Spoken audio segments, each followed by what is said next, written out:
안녕하세요. 부동산의 손놀자 부자TV DMC 준입니다. 안녕하세요. 써니입니다. 오늘은 써니 소장님과 함께 전입신고에 대해서 알아보도록 하겠습니다. 우리가 새로운 임차주택에 이사하게 되면 전입신고를 하고 확정일자를 받게 되죠. 그런데 전입신고와 확정일자를 왜 해야 되는 걸까요? 주변에서 안 하면 보증금 못 받을 수 있어 라고 하니까 그냥 해야 되나 보다 하시나요? 사실 저도 처음엔 그랬습니다. 무조건 해야 하는 거라니까 아무 생각 없이 주민센터에 가서 전입신고를 하고 확정일자를 받았던 기억이 있습니다. 그래도 내 재산을 지키는 일이니까 왜 해야 되는지는 알고 있어야 되겠죠. 전입신고와 확정일자는 너무도 중요한 의미를 가지고 있습니다. 전입신고를 왜 해야 하는지, 그리고 전입신고를 인터넷으로 하는 방법까지 알아보도록 하겠습니다. 전입신고를 왜 해야 하는 걸까요? 바로 대항력 때문입니다. 내가 이사를 왔다는 것은 주택의 인도, 즉 다시 말해 내가 점유를 시작했다는 말이고요. 전입신고를 했다는 것은 내가 주민등록을 마쳤다는 뜻입니다. 주택을 인도하고 주민등록을 마치게 되면 바로 이 대항력이 생기게 되는데요. 대항력이라는 것은 내가 등기를 하지 않아도 제3자에게 내가 이 집에 임차권이 있음을 법적으로 주장할 수 있는 권리가 생긴다는 뜻입니다. 전입신고의 제일 중요한 포인트는 바로 대항력입니다.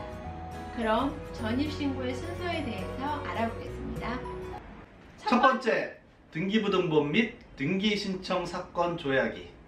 잔금 치르기 전에 대법원 인터넷 등기소에서 등기부등본을 확인하여 권리관계를 확인하셔야 되고요.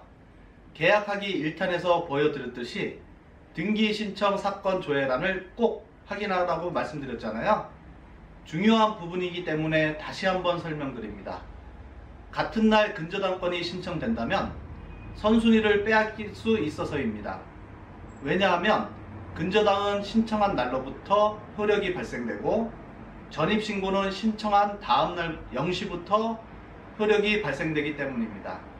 나쁜 의도로 임대인이 전입신고와 같은 날 근저당권을 설정하게 되면 선순위는 누구일까요? 바로 근저당입니다. 그러기 때문에 등기 신청 사건 조회하시는 것을 잊지 마셔야 합니다. 두 번째, 이삿날 전입신고 꼭 하기. 전입신고는 전입한 날로부터 14일 이내에 정당한 사유 없이 신고를 하지 않으면 과태료 5만원에 처해질 수도 있거든요. 또 거짓으로 신고를 하면 3년 이하의 징역이나 3천만원 이하의 벌금을 받게 되기도 합니다. 하지만 더 중요한 이유는 바로 앞에서 말씀드린 근저당 설정 때문입니다. 꼭 이삿날 전입신고하세요. 세 번째, 전입신고하고 확정일자 받기. 전입신고를 받아서 대항력이 생겨도 우선변제권을 받으시려면 확정일자를 받으셔야 합니다. 찐빵과 같습니다. 암구 없는 찐빵이 되기 때문입니다.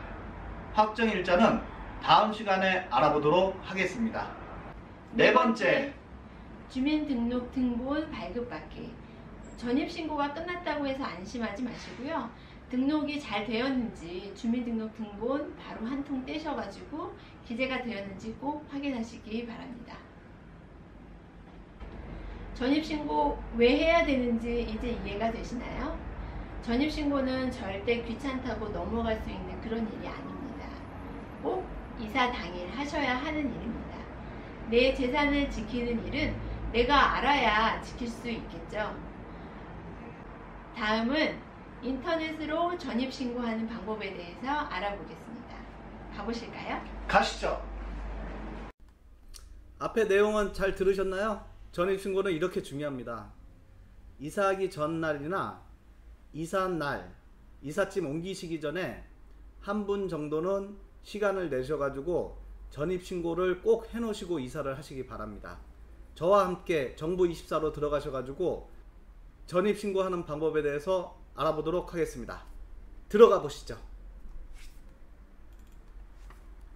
오늘도 인터넷 포털 사이트 네이버를 이용하겠습니다. 네이버에 정부24라고 치시면 되고요.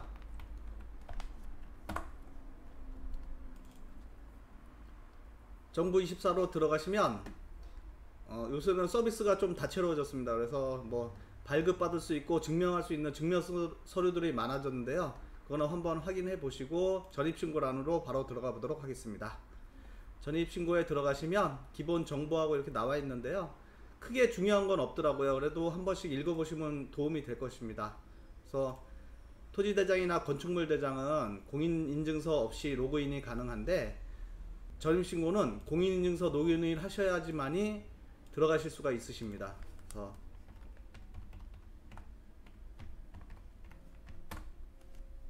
로그인해서 들어왔습니다. 그러면 전입신고 유의사항이 나와 있는데요.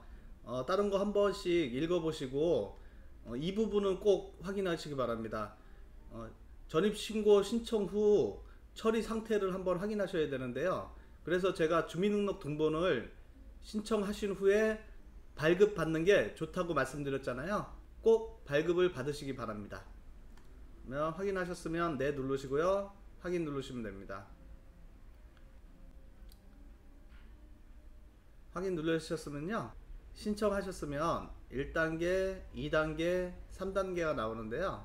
여기 보시면 휴대폰 번호 이렇게 떠 있죠. 이게 공인인증서로 로그인을 했기 때문에 이렇게 올라와 있더라고요. 그래서 이사를 왜 가냐, 그 사유를 선택하는 란이 있습니다. 그래서 사유 선택을 해 보겠습니다. 저는 문화 편의시설 때문에 가도록 하겠습니다. 다음 단계로 누르시면 되고요. 2단계는 이사 전에 살던 곳입니다. 그래서 주소 누르시고 9까지 선택을 하시고 그 다음에 주소 조회를 누르시면 공인인증서에 들어가 있는 정보가 또 바로 뜨게 되어 있습니다. 그래서 이사 가는 사람을 선택해 주세요. 그래서 저는 모두 선택해 보겠습니다. 다음 단계로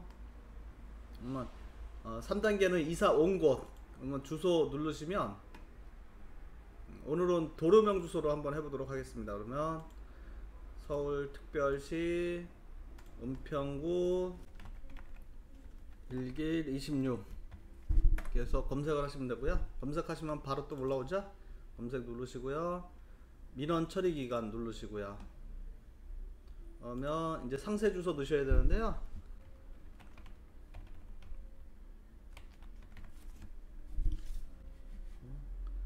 여기 다음 중에서 해당하는 것을 선택해 주세요 라고 나오는데요.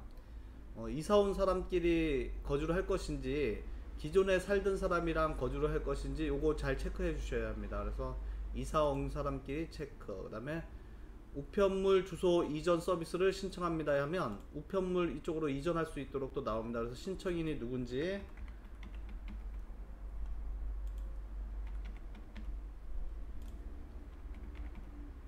택하시면 되고요. 여기 선택 누르시고 초등학교 배정 정보인데 저희는 이제 초등학생이 없기 때문에 이거는 누르지 않도록 하겠습니다. 그래서 민원 신청하기 누르시면 이제 신청이 다 이루어집니다. 그러면 바로 그 등록이 되는데요.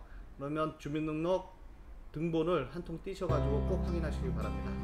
오늘은 방송 마치겠습니다. 구독, 좋아요 잊지 마시고요.